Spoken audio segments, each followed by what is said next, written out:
Pessoal, tudo bem?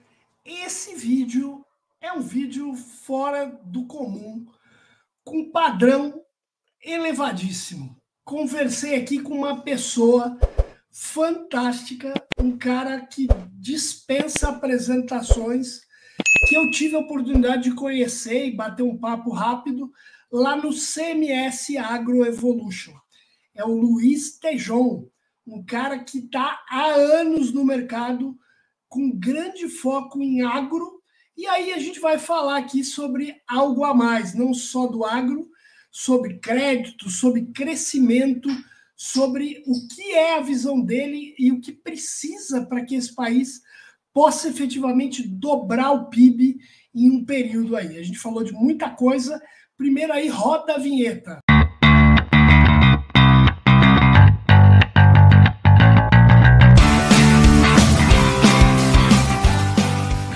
Bom, pessoal, vamos começar aqui fazendo o patrocínio, né? Destaque aos nossos patrocinadores.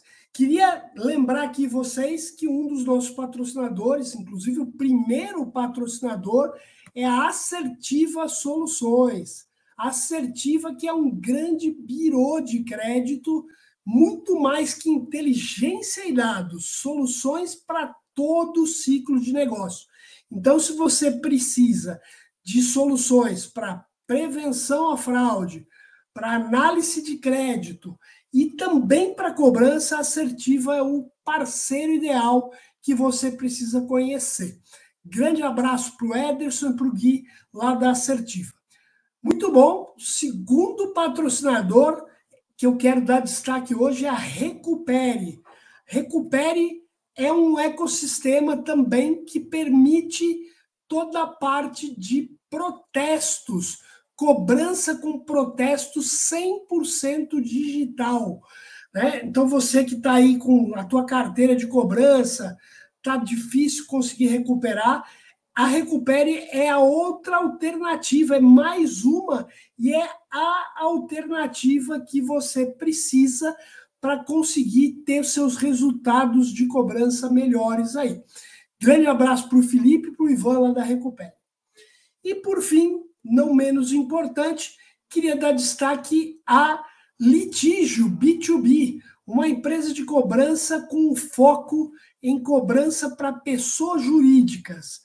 Essa empresa tem tanto o processo da telecobrança tradicional, da cobrança digital, mas tem hoje uma equipe especializada em fazer as visitas às empresas, aquilo que dá um melhor poder de negociação, né? Você está próximo, chegar, olhar no olho do cliente efetivamente.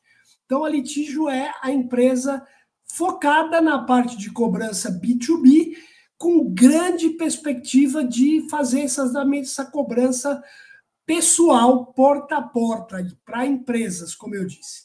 Grande abraço lá para o André Dourado, grande parceiro. É isso, galera. Bom, vamos agora para o nosso vídeo e para o nosso bate-papo. Bom, pessoal, como eu disse para vocês na introdução do vídeo, hoje eu vou conversar com o José Luiz Tejon. Um prazerzaço imenso receber ele aqui no meu canal. Tivemos a oportunidade de nos conhecer lá no CMS Agro Evolution e vou chamar ele aqui para bater um papo bem legal aqui no Tabelando. Olá, Tejon, tudo bem? por Como é que favor. está, Tamberini? Prazer estar com você aí, tabelando junto. Isso aí, tabelando.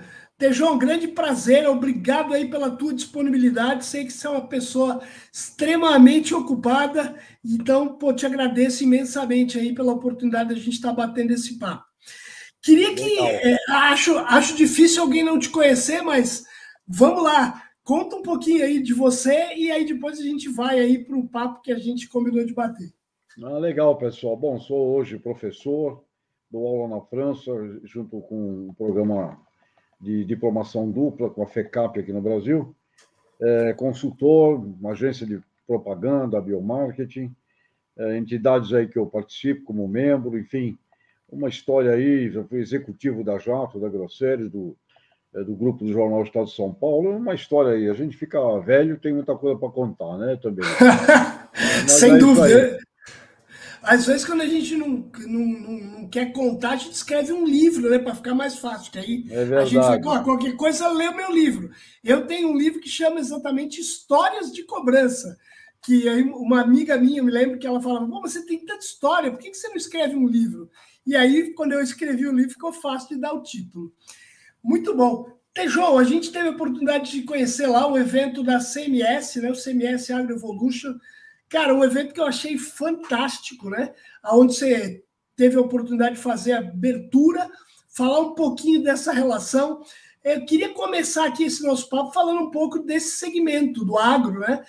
Que a gente, às vezes, por exemplo, eu que sou um cara do mercado financeiro, né, lá da Faria Lima, que foi meu painel que falou da diferença, né, e a comunicação entre a Faria Lima e o campo, eu sempre ouço muito falar do agro, mas a gente acaba não vivenciando o tamanho desse negócio. Conta um pouquinho para a gente, até para fazer as comparações Brasil e outros países, né, um pouquinho do como é que a gente está inserido efetivamente nesse segmento.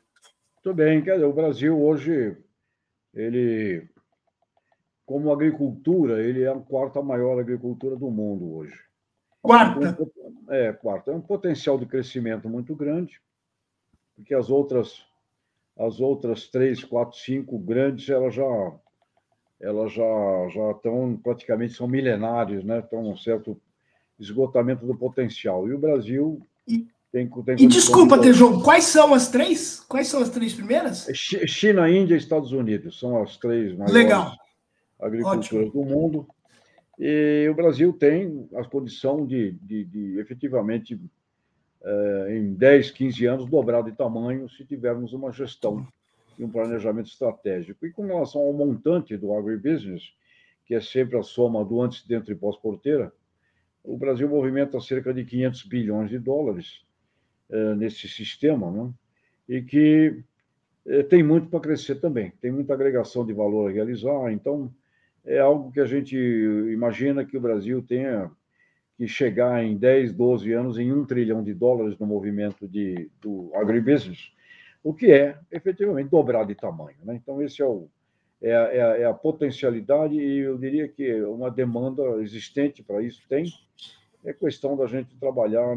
Falta um planejamento estratégico mais bem coordenado das cadeias produtivas, mas está aí, independente disso, o Brasil vai realizando, vai fazendo, e em todo lugar que você vai tem gente fazendo acontecer, né? Então, Sem dúvida. fantástico.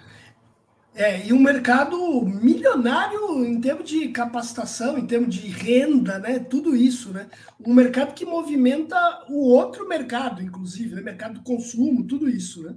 Sem dúvida. É um mercado que movimenta tudo que está em volta dele, né? Você vai em qualquer cidade aí do país, você vai encontrar boutique, salão de beleza, escritório da advocacia, venda de automóvel, moda, tudo em volta desse E complexo agroempresarial, né? muito legal. E Tejão, eu lembro de um amigo meu que, numa época que a gente fazia muita viagem de avião, esse amigo meu falou assim: Cara, você sabe que às vezes eu fico olhando assim do avião, da janela do avião, e eu falo, cara, não é possível. Quanta terra! Como é que pode ser? Como é que pode ter sem terra, né? Como é que pode ter ainda dificuldade de você plantar ou de você poder fazer isso? Esse é o potencial que você diz também que a gente tem, né? Que os outros países estão mais já reduzidos em termos de É, disponibilidade. É isso? o potencial bastante explorado, né? Por milênios, né? China, Índia, Sim, Europa, claro. milênios. Estados Uhum. Unidos não é milênios, mas tem uma aplicação científica gigantesca e também muito bem planejado, etc. Então, são lugares em que você já utiliza por milênios, por mais de 1000 anos, né? Quer dizer, é Sim. realmente um fato. E aqui no país, a gente tem aí praticamente uma história recente, 50 anos, e muita coisa que já foi aberta, né? Que já passou o gado, lá não se faz mais nada. Então, você tem muita coisa lá para acrescentar, pelo menos 40, 50 milhões de hectares de áreas Nossa. degradadas prontas para receber cultivos modernos, né? Cultivos Legal. sustentáveis e modernos. Então, sem tirar uma árvore sequer, ao contrário, plantando árvores. Ou seja, o país é, de verdade, uma coisa sensacional, né? Não Sem tem nada dúvida. igual no mundo, é um espetáculo. E a gente, eu costumo dizer, né, não é uma palavra minha, mas eu acabo usando isso, né? A gente tem aqui no Brasil a tal do síndrome de vira-lata, né? A gente acaba sempre criticando o país e aquilo que está aqui dentro, né? E como você disse, a gente tem aí um potencial e uma capacidade.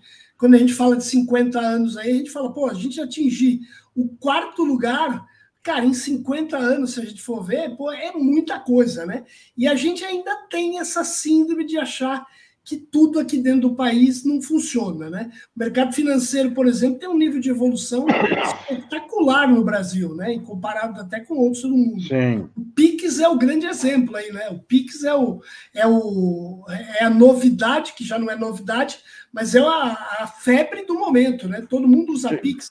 Hoje você passa na rua, no farol, o cara tá vendendo salgadinho, vendendo alguma coisa, o cara aceita até Pix, né? É inacreditável.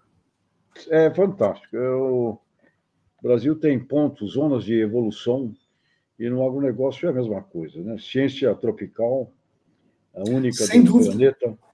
Então, ou seja, isso aqui é muito mais um país para olharmos com o que ele já é, né? Também, ao invés de ficar sempre esperando aquilo que ele vai ter que ser, ele já é. Então, a Aquela gente tem frase, né? que... O Brasil é o país do futuro, né? Pô, peraí, né? Não, o Brasil é o país do presente, é um país que a gente tem que usar Exatamente. mais o verbo no tempo do presente e parar de ficar usando sempre no tempo do futuro, porque ele é, de verdade, extremamente grande, respeitável, e nós temos que nos inspirarmos em tudo que está feito para que muita gente que não faz, botando desculpa que não faz porque não deixam, tem ali um certo choque de incômodo, né? Ué, como é que os caras pegam e realizam um cooperativismo exemplar no planeta? Olha lá, vai ver o que acontece.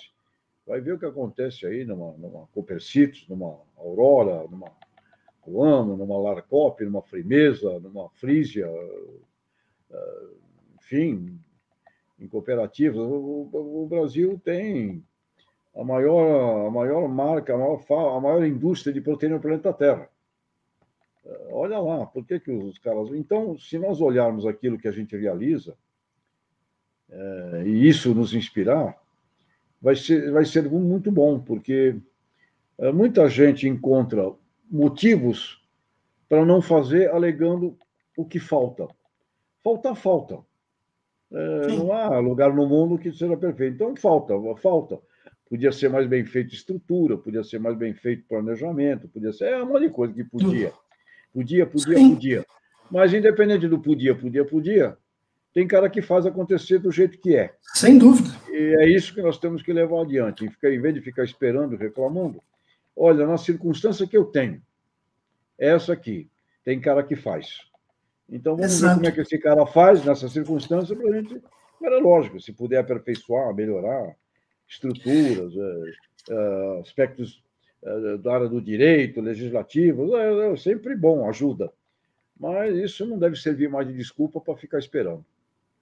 Perfeito. E eu acho que é isso mesmo. Não adianta ficar esperando, porque a gente vive aí essa questão de auxílio emergencial, que foi muito usado na pandemia, Bolsa Família, e isso cria aquela visão de o governo tem que me bancar. Pô, peraí, né? Eu tenho que fazer com que aquilo que eu posso fazer, não tem que ter desculpa para não fazer.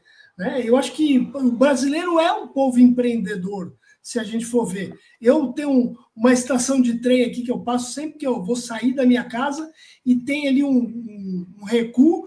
Eu estava falando esses dias para o meu afilhado, falei, cara, daqui a pouco os caras montam uma padaria aqui nessa praça, né? Porque é gente vendendo bolo, café, pastel, tudo. E aí você vê, cara, olha só a capacidade do brasileiro, né, não ficar parado. Né? Agora, a gente tem ainda um percentual muito grande que ainda acaba se beneficiando do que é auxílio de governo, tudo isso. Né? É uma questão cultural, né, que a gente tem, não tem jeito. Bom, cabe a nós em vez de ficar repetindo o tempo no verbo do futuro, passamos a usar o tempo no verbo do presente, tá certo? Porque tem Presente. realidade, né? E quando você vai pelo mundo, visite o mundo e você vai voltar correndo para o Brasil. Exatamente. Com todo respeito a todos os lugares do mundo, mas olha, o Brasil tem problema? Tem, mas olha, vou te contar, o planeta Terra não é um paraíso, não é um mar de flores, e o Brasil tem uma potencialidade e tem também uma qualidade de gente maravilhosa aqui. Então, é hora de Sem botar dúvida. um olho. E o que fizemos no agribusiness em 50 anos é um exemplo espetacular. Era um país que não Sem produzia dúvida. nada, um país que não se acreditava que pudesse transformar solos inférteis, inúteis, em algo útil. E mesmo o empreendedorismo, gente que desenvolveu atividades na área da proteína animal, indústria, comércio, serviços, né? Temos aí exemplos maravilhosos a nível internacional, e a questão de botar um olho nisso, para estimular, como os americanos fazem, muitos cases, para estimular a gente a fazer igual, ao invés de ficar reclamando daquilo que não é feito, né? Exatamente. Tejão, eu queria partir um pouquinho para o meu mercado, que é o mercado de crédito, né? E aí falar um pouquinho. Você comentou sobre o valor do mercado do agronegócio. Se eu não me engano, ele representa 25% do PIB, é isso, né? É uma mensuração que tem essa. Por aí, exato. E aí a gente tem uma relação que é a relação também crédito, só que Uhum. crédito pensando no crédito financeiro, instituições financeiras Tem. ligadas ao Banco Central, que ela hoje representa 55% do PIB. Ah, Quando a gente olha outros países aí, Estados Unidos, Alemanha, Japão, essa relação é maior que 100%. Aí eu ouço, já tenho 30 anos nessa área de crédito, cobrança, e eu ouço, a hora que vier o birô positivo, isso vai aumentar, isso tende a crescer. Só que a gente vive uma realidade onde 72 milhões de pessoas, né, segundo os birôs de crédito, estão com o nome negativado, ou seja, devem alguma coisa, né? E também com um grau de endividamento altíssimo, né? E você tem a questão do endividado e a questão do endividado em atraso. A gente tem 71% das famílias se dizem endividadas. Dessas, 21% tem atrasos efetivos e 9% diz que não vai nem conseguir pagar. Como é que a gente vai fazer, na tua opinião, para esse país aqui conseguir ter uma relação crédito-PIB maior, porém sem inadimplência, com sustentabilidade? Bem, eu creio que o grande problema é o crescimento do PIB. Então, fala assim, quando tu entra numa empresa, tu vira CEO de uma empresa. Aí, ok, tem que fazer turnaround, tem que ver a parte das despesas, não sei o quê, tá bom. Mas se tu não tiver um plano de crescimento na empresa, não tem gestor financeiro que vai dar jeito. Tu vai viver uma coisa medíocre, ridícula, os cortes vão até certo ponto, não consegue ir Sim, além chega uma dali, hora não dá mais. não dá mais. Então, Exatamente. ou cresce a empresa, ou não tem turnaround que segure se não tiver um plano de crescimento. Então, você tem que ter um plano de crescimento. Esse plano de crescimento é que eu sinto falta. Então, eu começaria essa colocação perguntando o PIB brasileiro de hoje, de 2 trilhões e 200 bilhões de dólares, 2 trilhões e 100, depende da taxa do dólar, 1 trilhão e 900, depende, 2 trilhões. Isso é um PIB que você, liderança brasileira, tu não se sente incomodado? E aí fica discutindo o orçamento, aí fica discutindo Exato. o imposto da blusinha.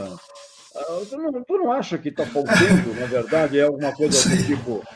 E aí, mal comparando, a China, este ano, a ordem é crescer 5%. Essa é a ordem. Mas lá é um partido comunista que manda, não sei. Tá bom, esquece isso. Só porque você não é comunista, tu não tem que ter um planejamento objetivado e forte? Claro que tem que ter. Né? Então, Claro. Brasil, nós temos que crescer 5%. Bom, mas como? E aqui a gente tem um crescimento que não chega no 1%, né? Então, aí vai, mas como? Como? Tem sustentabilidade para isso? Tem. Tem oportunidade para isso? Tem. Aí você vai ter que ter as atrações, o estímulo ao empreendedor, que quem vai fazer isso é o empresário. Então, Sem eu dúvida. sinto falta do empresário. Tem muito lero-lero, com todo respeito ao mundo acadêmico, ele é importante, mas tem muita conversa de acadêmico, muita conversa de consultor, muita conversa de assessor, muita conversa de político. E eu estou sentindo falta, na verdade, cadê os negros que pegam do zero aí uma empresa Exato. e transforma ela num gigante? É esses caras que têm que fazer acontecer, essas pessoas. E eles fazem. Basta você ver a história empresarial brasileira. Tu vai encontrar negro. Exatamente. Teve algum que chegou aí com uma benesse do outro mundo? Ah, mas aí começa a história também. Um cara que é bem sucedido, também a turma começa logo a arrumar Exatamente. o foco de que ele fez falcatrua, também começa essas conversas. Tá Exatamente. certo? Mas olha o empresariado brasileiro. É tudo feito na garra, tudo feito no sangue, suor. Na Quer ver ali? raça, né? Então, eu sinto falta disso, porque ficar discutindo orçamento, despesa, pobreza, Imposto da China. Pô, pelo amor de Deus, né? não ficar discutindo isso num PIB para um país Exato. desse tamanho. Um PIB que cresce 1,5, 2, 2,5 é ridículo. Sem Então, dúvida. começa por essa conversa. Qual é a meta para o PIB brasileiro e como que nós vamos realizar obrigatoriamente esse crescimento?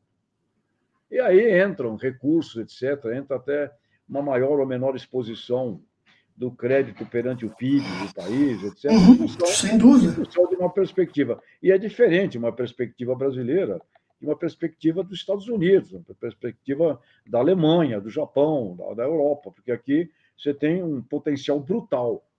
Assim como, e é interessante, o segundo maior PIB do mundo hoje é China. E nós somos 10% deles, do PIB. Faz sentido? Um Olha o país tamanho do Brasil. com dramas, com problemas gigantescos que a história dos caras cruzou, né? E hoje, aliás, quem nos alavanca maravilhosamente no agronegócio é o cliente chinês. Então, tem gente que Exatamente. fica reclamando do cliente chinês. Cliente chinês, cliente asiático, né? O cliente europeu é cliente, o cliente do Oriente Médio, né? Cliente americano. Nós somos um país de comércio e de negócios, e é isso que eu sinto falta, na verdade, para que a gente possa ter uma visão mais estratégica quando falamos do aspecto dos recursos. O Sem recurso tem que dúvida. ser dividido a partir da inteligência da transformação do potencial em demanda. Perfeito. E uma coisa que a gente falava antes de começar a gravação, né, que talvez seja uma grande questão, é que a gente vê, e isso não tem nada a ver com governo de esquerda, de direita, de centro, tem a ver com cada um dos governos, né? A gente não tem um plano de país aqui. Isso, É, uma conversa que eu tive com uma pessoa que me falou isso, eu achei fantástico. A gente tem planos de governo. é E o verdade. que precisa ter aqui é plano de país, porque como é que eu vou É. pensar em. Né? Agora, Por favor. um plano de Estado, está na hora da classe empresarial se reunir para isso, tá certo? E parar também de ficar de joelho perante Brasília. Exato. Então, cabe à classe empresarial brasileira, nas suas organizações, das confederações nacionais empresariais, Federações. ter uma reunião, uma integração, uma reunião, e por que não, reunidas, estabelecer uma proposta de um plano de desenvolvimento brasileiro. E aí você coopta e traz e vai junto com o governo, seja o governo que for. Mas quem vai levar o país adiante é a iniciativa privada e é o empresário. É o empreendedor. Concordo com você. Eu trabalhei na Jato, lá em Pompeia. Sunji Nishimura chegou lá, abriu uma garagenzinha e deixou um legado de uma empresa espetacular. Esse homem fez. E como ele é um exemplo, outros empreendedores. Nós temos isso. É gente que faz. E empreendedorismo, agora, a elite empresarial do país tem que estar reunida num plano de desenvolvimento brasileiro e isso sendo apresentado à sociedade brasileira. Mais ou menos, o pessoal do RenovaBio fez um trabalho parecido com esse, né? O Plínio Dastari, que é um cara genial, trabalhou nisso, ou seja, o RenovaBio é um exemplo de como nós podemos procurar articular a classe empresarial brasileira para um objetivo, com números, metas, potencialidades a serem perseguidas, porque esses números é o número que efetivamente incomoda. Você é contratado para ser CEO de uma empresa. Tu vai ter que responder. Quanto tu vai vender? Exato. Vendemos tanto ano passado. Qual é a tua meta de venda? Tu vai dar quanto de lucro com essa venda? Tu vai dizer que tu não discute o quanto vai vender? E fica trabalhando no corte de despesa, que não consegue. Exato. Por um ano, 2 lá, depois não mais. Ok. Então, está nos faltando realmente um comando executivo, e esse comando executivo, obrigatoriamente, exige a classe empresarial do lado. Olha, eu te contar, eu acho que a coisa mais sábia que um presidente da República, executivo brasileiro, poderia fazer seria convocar os presidentes das confederações nacionais empresariais, sentar com eles, trazer o teu ministério e dizer: vocês, Confederação Nacional Empresarial e os meus ministérios, eu quero, em 90 dias, um planejamento de crescimento do Brasil. E esse plano tem que ser feito em conjunto entre vocês. Me apresentem isso, porque é isso que nós vamos perseguir. E não para o meu governo, né? Para o Estado, para o país, porque nem tudo se resolve em 4 anos, em 8. Pô, caramba. Jamais. Tem coisas que. Exatamente. Nós queremos levar o PIB do Brasil para 4 trilhões de dólares. Não vai fazer em 2 anos ou 3. Mas você tem que ter pelo menos em 8. Exato. Tem que ter um objetivo, né? E um como fazer isso. Então é isso. Acho que nós temos um problema de administração. E sem essa administração, nós já chegamos onde chegamos. Imagina como uma administração aí estratégica reunida, mas obrigatoriamente. Para de ficar esperando de governo. Perfeito, concordo. E a categoria empreendedora brasileira. E quando eu falo empreendedora, leia também cooperativa. O cooperativismo é um empreendedorismo coletivo. Então, esse é o sistema que vamos para frente, é com ele. E é pequeno ainda no Brasil se a gente comparar com outros países do mundo, né? E mesmo assim já tem uma capacidade de gerar negócio fantástico, né? O Brasil sempre o Brasil sempre é grande, porque... Sim, claro. Estamos dentro das 10 economias maiores do mundo. Sem dúvida. Quer dizer, agora, dentro das 10 economias maiores do mundo, se você olhar, a única que tem potencialidades de ir para o ranking das 3 maiores do mundo é o Brasil. E, além de tudo, com todo esse movimento moderno do meio ambiente, você tem uma riqueza instalada, você tem um parque de dólares instalados no Brasil, do jeito que ele está, que provavelmente, vale um outro PIB brasileiro. E esses olhares todos, eles precisam ser colocados dentro da racionalidade. E você falou uma coisa muito importante, que eu não vejo mais sentido, em 2024, você discutir direita ou esquerda. Exato. Na boa. E a gente continua com isso ainda encravado, na boa, porque o que você tem hoje no mundo está muito evidente. Você tem que ter no mundo um plano de crescimento científica, tecnológica, transformação disso em produtos, serviços, buscar mitigar todo o problema da miséria, da pobreza do planeta, ou seja, gerar empregos, empreendedorismo, gerar... Então, você tem uma efetiva clareza de que é um programa de administração de verdade, no sentido consciente da palavra. E que querer bem a seres humanos, entender que tem seres humanos que não conseguem, que tem que ser levados, faz parte do show. Sem dúvida. Não estamos agora porque o cara é de esquerda, eu sou de esquerda, eu amo o ser humano. Tu não é de esquerda, tu não ama, não é isso mais. Exatamente, é o 880, né? Até eu acho que essas coisas já ficaram no tempo. Ficaram no tempo. Você tem que ter uma consciência humana no planeta Terra. Sim. Perfeito. Você tem que ter desenvolvimento científico, tecnológico, educativo, negócios. Se tu não fizer negócios, você pega a miséria, uma miséria de uma área que tem lá produtores rurais que têm propriedades agrícolas e eles morrem de fome.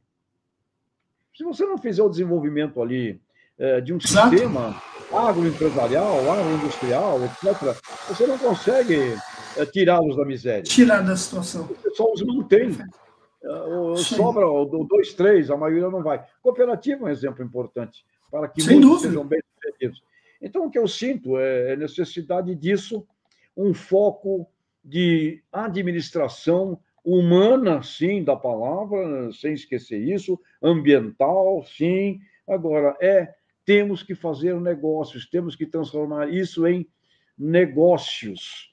E esses negócios éticos, responsáveis, ambiental, sustentável, saúde, etc., tudo isso com o recurso do conhecimento científico. Mas é isso que vai levar adiante. Não é mais uma discussão da esquerda, da direita, do centro, do diabo. Eu diria que é ir para frente, é acelerar a evolução. É isso que nos leva... E essas discussões aí, meio ideológicas, à moda dos anos 60, dos anos 70, ou antes, épocas antes da Segunda Guerra Mundial, essas conversas, elas servem para tirar foco, distraem o foco. E ao distrair o foco, você não vai no sentido do que tem que ser feito. Um exemplo agora, um exemplo que eu não entendo como é que... você tem um problema lá no Rio Grande do Sul, e dentro do Rio Grande do Sul você tem um assunto que é o arroz. O estado do Rio Grande do Sul é o maior produtor do arroz da melhor qualidade no mundo. Está lá, aí vem uma catástrofe como essa. Caramba! O pensamento tem que ser... O Rio Grande do Sul está com um drama, um dos temas, uma das riquezas que está lá, é o arroz. Eu vou usar todos os meus meios para ver o que eu tenho que fazer na logística, no apoio, no suporte, para que esse arroz que está lá num ambiente que precisa de ajuda, precisa de apoio, precisa de dinheiro, pelo menos isso se transforme numa riqueza que volte para lá. Então, eu vou fazer de tudo para que isto venha para o país inteiro. Vou ver, mas tem problema de estrada, tem problema de silo, que ela... Deixa eu ver isso aqui. Deixa eu ver. Vou fazer de tudo. E vou pedir para colocar Camil, para as companhias, colocar na embalagem que isto aqui é o melhor arroz do mundo porque ele é brasileiro e gaúcho. E aí sim, eu vou fazer de tudo para que isso aconteça. E se eu tiver que importar arroz por motivo de segurança nacional, eu vou fazer calado. Exato, perfeito. Como, aliás, acontece todo o tempo. Todo o tempo. O Brasil exporta arroz, importa arroz, importamos trigo, exportamos trigo, importamos feijão, importamos alho, importamos laranja, importamos cacau, importamos borracha, importamos um monte de coisa. Mas por que tu vai fazer disso uma ridícula ação de propaganda burra? Então, é um exemplozinho. Um pequeno exemplo, porém imenso do que ele representa. Um pequeno exemplo que serve para a gente ilustrar que quando entram temas, interesses, discussões que tiram o foco, tu não faz o bem para o país. Tu fica colocando o jogo de um contra o outro, não é jogo, é briga de rua. Briga de rua, exatamente. Briga de rua. É como a molecada da minha rua. Tinha lá uns dois que sempre que arrumavam briga com a molecada da outra rua. E se não tivesse briga com a molecada da outra rua, alguma coisa estava errada. E lá também tinha uns 2, 3 que só queria brigar com a nossa molecada. Então, é moleque brigando de rua. Um atira uma pedra, aí o outro devolve. Então, essa discussão polarizada ideológica e política, é um atraso de vida. Mas não é só um problema brasileiro, não. Eu tenho a nacionalidade espanhola e agora eu fui convidado a votar, né, lá para o Parlamento Europeu. E eu recebi aqui aproximadamente uns 60 partidos políticos espanhóis. Sim. Meu 60. Amigo, tem desde piratas, agora a festa acabou, Partido Radical da extrema direita. Olha, é uma piração. É uma piração. Então, não é um aspecto só nacional, mas sim, claro. Voltando aqui ao nosso Brasil, ao nosso agro, sociedade civil organizada, reunida, show com ideologias, planejamento brasileiro para a gente ir para um PIB de 4 trilhões de dólares em 8 anos. Isso sim, e nós temos toda a condição de fazer. E em fazendo, vamos buscar meios, caminhos, investimentos, subsídios, fontes, empresários, interesses internacionais, e nós vamos realizar. Muito bom. João, puxa vida, dá para ficar te ouvindo aqui o dia inteiro. Obrigado, fantástico, amigo. Fantástico, cara. Queria te agradecer mais uma vez, deixar aberto aí para você se despedir, quiser dar mais um recado, mas, cara, fantástico. Vai lá, meu último livro, que é o Agroconsciente, né? Opa, perfeito. Livro escrito aqui junto com o Vitor, com a Sônia Chapman, que é a rainha da economia circular, com o Mário Zanini, que é um cérebro do design internacional, uma visão de design. E como estamos aqui muito na ótica de São Paulo, a maior cidade do agribusiness brasileiro é a cidade de São Paulo. Uhum. Porque é onde está o capital financeiro, onde está o capital da logística, o capital da indústria, o capital do comércio. Então, indústria, comércio, serviços, é onde você tem 70% do PIB do agronegócio. E a maior cidade brasileira do agribusiness é a cidade de São Paulo.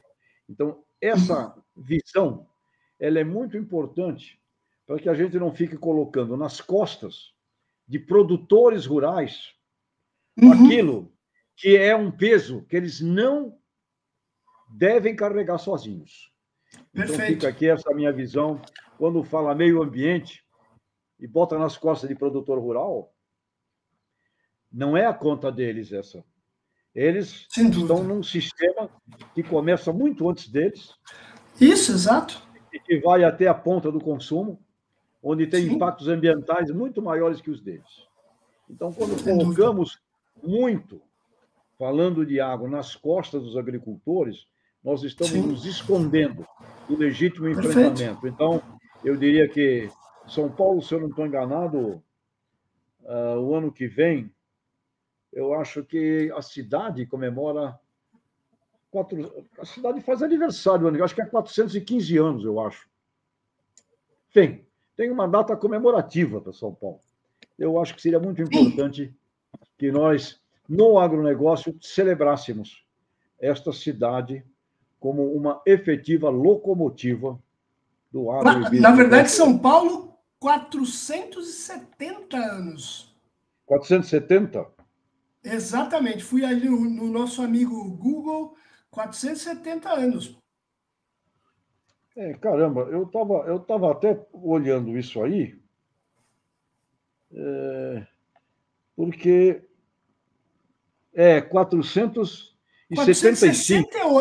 75? Agora está falando aqui para mim 468 também. Bom, aqui me deram o número de 415 anos de São Paulo.